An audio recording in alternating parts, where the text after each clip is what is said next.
Hello, I want to welcome every one of you to today's Smile Therapy section. We're going to be observing 15 minutes Smile Therapy. So I'll be reading out jokes to you. If you hear anyone that cracks you up, please feel free to laugh. Laugh out loud, okay? So we are going to be starting now. The joke, the first joke here on my list is titled Wedding Day Question. Wedding day question. On a wedding day, the pastor asks their usual question. Anyone who feels the couple should not be joined in holy matrimony should speak now or forever remain silent. Peter raised his hand from the back. On seeing him, the bride fainted, and when she was revived, the pastor asked Peter, "Why did you raise your hands?" Peter replied, "I just wanted to tell you that we can't hear you well from the back." Why do you why do you think the bride why do you think the bride fainted? This is the question. I don't have an answer to that question. Ah, good. Maybe the bride has been a very rough lady before the wedding. I feel so. They said maybe her conscience was not clear enough. She has some cockroach in her cupboard, something that has not been unraveled. So, citing Mr. Peter raising up hers, so maybe she thought the man has come to expose some of her bad behavior or unseen. You know what I mean. Some people get this is very funny. This is very funny. Fainting at the end of the day, what was said did not even in any way your concern. Like it didn't was not even meant to affect you, but guilty conscience. Guilty what? Conscience can kill. It kills faster than anything else. The next joke here is titled 1000 naira notes. I read in a mathematics class, teacher, suppose you have 4000 notes in your bucket. All the four notes fall down from the hole. What will you have in your pocket? Student now responded, a hole. A hole. That's what you will have. Oh, that student is a naughty boy. The person must be naughty. I don't know if it's a boy or a girl, but the person must be a very naughty student. Now the next joke here is titled Stupid Waiter. Stupid waiter. At a restaurant in Lagos, waiter, would you like a table? Now the customer now responded, no, not at all. I came here to eat on the floor. Carpet for 5, please. That was the right answer. Why would you ask if the customer wants a table? That's naughty. Of course, in a restaurant, they should have a certain way of attending to customers, right? So, and you should know that food are being eaten on the table, right? The person is outside, he's not in the house. So the question wasn't supposed to ask that question. Although it's a joke anyways, it's a joke. But that wasn't hilarious for me. I don't know about you. How about you? Now the next joke here is titled Men Are All Good. All men are good. All men are good. A girl wrote on her status on WhatsApp that says, all men are good. And I asked her, have you given your father grass to eat today? She blocked me. Please, did I ask anything wrong?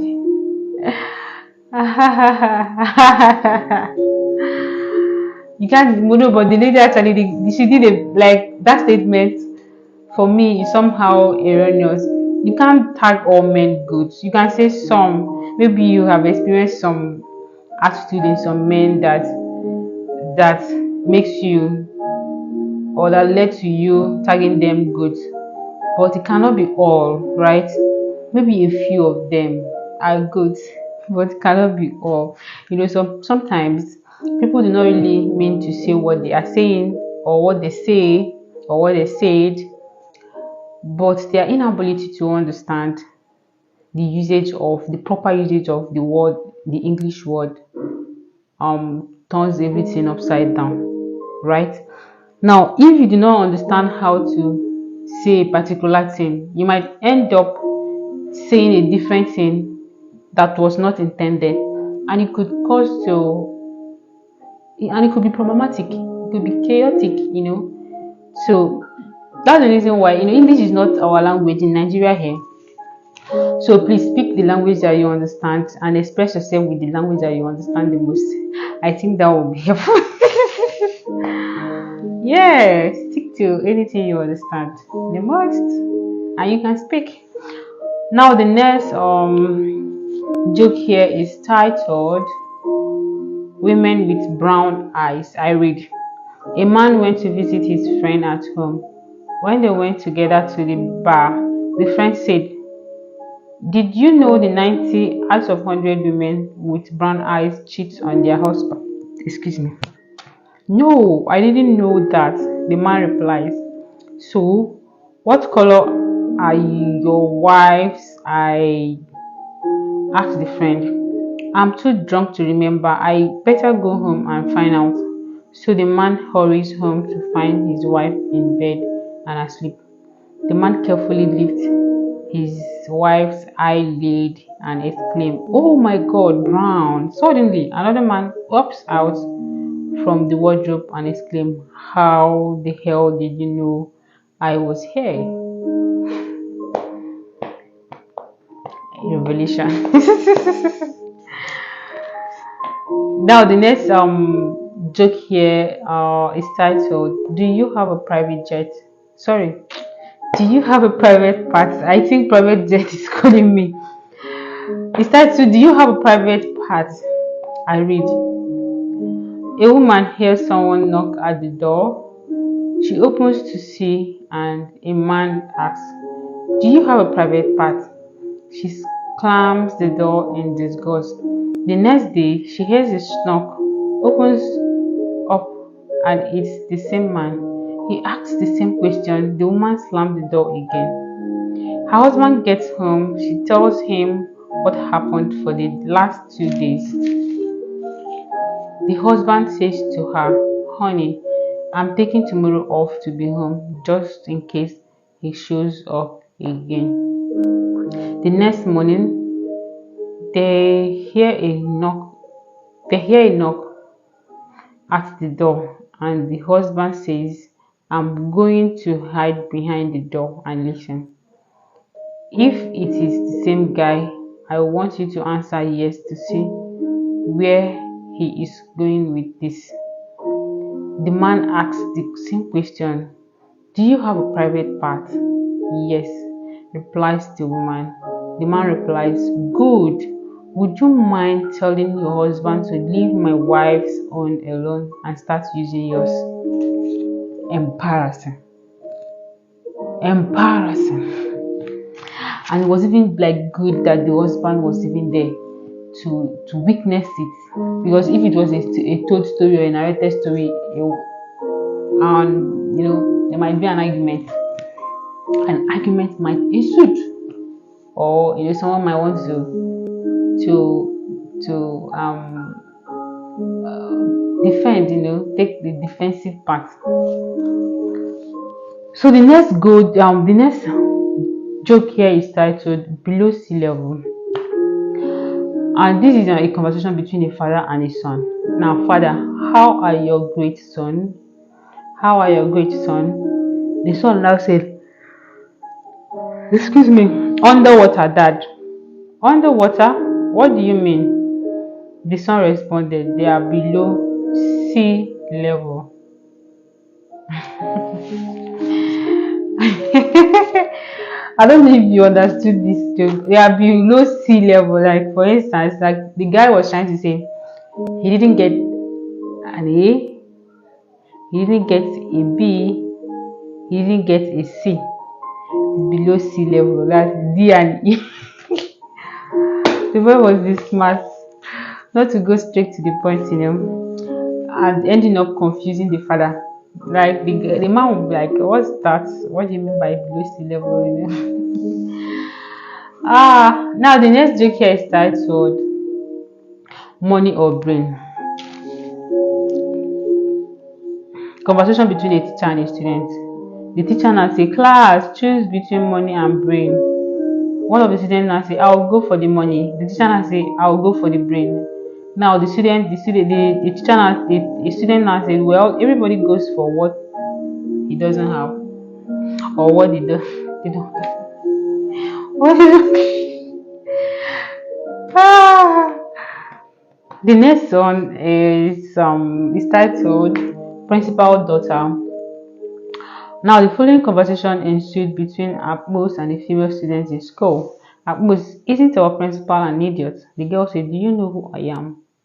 The Akmos guy said, "No." And the girl said, "I'm his daughter." Akmos now asked, "Do you know me?" The girl said, "No." Akmos now said, "Thank God, oh, thank God you don't know me, oh, so you cannot fish me out when there's problem." The guy just jackpot. For those of you that don't know what Jackba means, ran. He ran away with immediate alacrity. Now the next joke here is titled "Dear Landlord." Abo sent his landlord this letter this morning. "Dear landlord, I know I owe you, but I got some good news. I typed email on a Facebook posting, and in 48 hours I will get a ton of money. So when I get it, I'll pay you." Hilarious. The next joke here is titled "Lost Money at the Bus Stop." Abos got to the school late on Monday morning, and his teacher asked, "Why did you come late to school?" He responded, "One man lost 1,000 naira note at the bus stop." "Oh, I see. Were you helping him to look for the money?" "No, I did case. Na me stand on top the money since."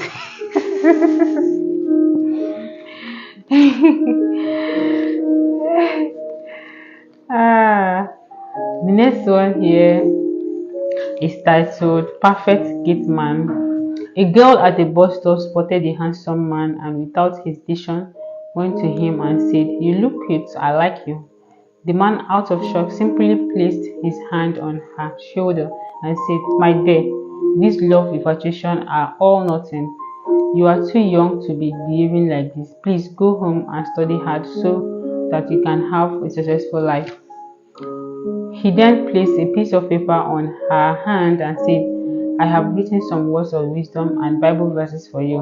Read them before you go to sleep." And then he walked away.